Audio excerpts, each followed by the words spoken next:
வணக்கம் நண்பா நண்பீஸ். நம்ம இன்றைக்கி குலோப் ஜாமுன் எப்படி செய்கிறதுன்னு பார்க்கலாம் ஃப்ரெண்ட்ஸ். ஃபஸ்ட்டு ஒரு 175 கிராம்ஸ் மாவு எடுத்துக்கோங்க. ஏதாச்சும் ஒரு பிராண்டு வாங்கிக்கோங்க. அதோட ஒரு ஸ்பூன் கீ ஆட் பண்ணிக்கோங்க.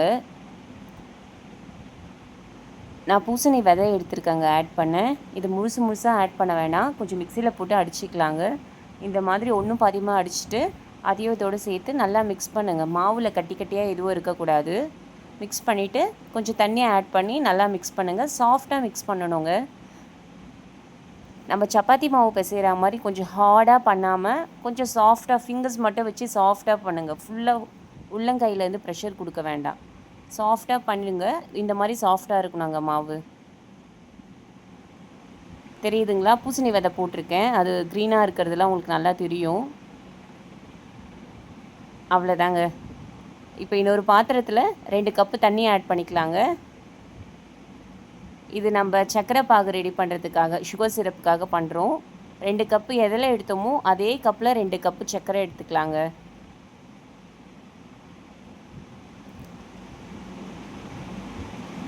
ஸ்டவ்வை ஆன் பண்ணிவிடுங்க. சர்க்கரையும் சேர்த்தாச்சுங்க. நல்லா சர்க்கரை கரையிற வரையும் ஃபஸ்ட்டு கலக்கி விடுவோம். இதோட கொஞ்சம் ஏலக்காய் பொடி பண்ணி போட்டுக்கலாங்க. இப்போ நல்லா கொதிக்குதுங்க தண்ணி. இந்த ஸ்டேஜில் வந்து எல்லோரும் சீக்கிரமாக இதை ஆஃப் பண்ணிடுறாங்க. ஒரு 3 நிமிஷத்தில் இறக்கிடுறாங்க. அந்த மாதிரி பண்ணிங்கன்னா குலோப் ஜாமுன் நீங்கள் ஆட் பண்ணதுக்கப்புறம் 2 நாள்லேயே கெட்டு போயிடுங்க. இந்த தண்ணி கொஞ்சம் கொதிக்க விடுங்க. பாகு கன்சிஸ்டன்சிக்கே வர வேணாம், ரொம்ப கம்பி பதத்துக்கு வர வேண்டாம். இருந்தாலும் வந்து நம்ம ஒரு 7 நிமிஷமாவது இதை நல்லா பாயில் பண்ணணுங்க. அப்போ தான் குலோப் ஜாமுன் கெட்டு போகாமல் இருக்கும். இந்த மாதிரி உருட்டிக்கோங்க மாவை. பூசணி விதை தெரியுதுங்களா? எண்ணெய் நல்லா காஞ்சிடுச்சு ஃப்ரெண்ட்ஸ். இப்போ நம்ம குலோப் ஜாமுன் ஆட் பண்ணிக்கலாங்க. நான் ரொம்ப கம்மியாக தாங்க எண்ணெய் சேர்த்துருக்கேன். ரொம்ப எண்ணெய் வேணாம், குலோப் ஜாமுன் நிறையா அதை இழுத்துக்கும்னு சொல்லிட்டு கம்மியாக தாங்க ஆட் பண்ணியிருக்கேன். சாஃப்டாக திருப்பி போடுங்க, உடையாமல் பார்த்துக்கோங்க. ஏன்னா நம்ம பூசணி விதை கொஞ்சம் சேர்த்துருக்கோம், அதனால் அது கொஞ்சம் உடைய வாய்ப்பு இருக்குது. அதனால் பொறுமையாக திருப்புங்க. உடனே கலர் சேஞ்ச் ஆகிடும். சிம்லேயே வச்சு செய்யுங்க, ஃபுல்லாக வைக்க வேண்டாங்க ஃப்ளேம்.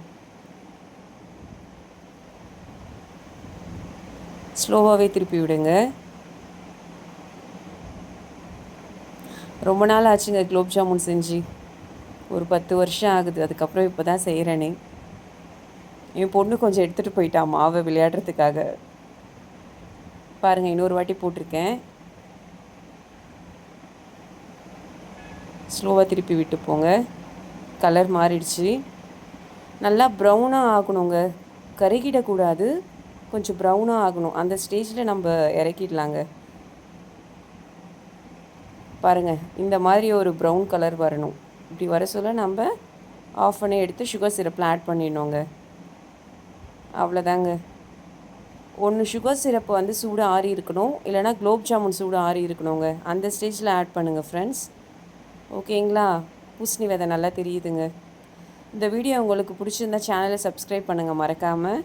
Thank you friends. வேறு ஒரு ரெசிபியோட கார்டன் வீடியோவோட பார்ப்போம் ஃப்ரெண்ட்ஸ். பாய்.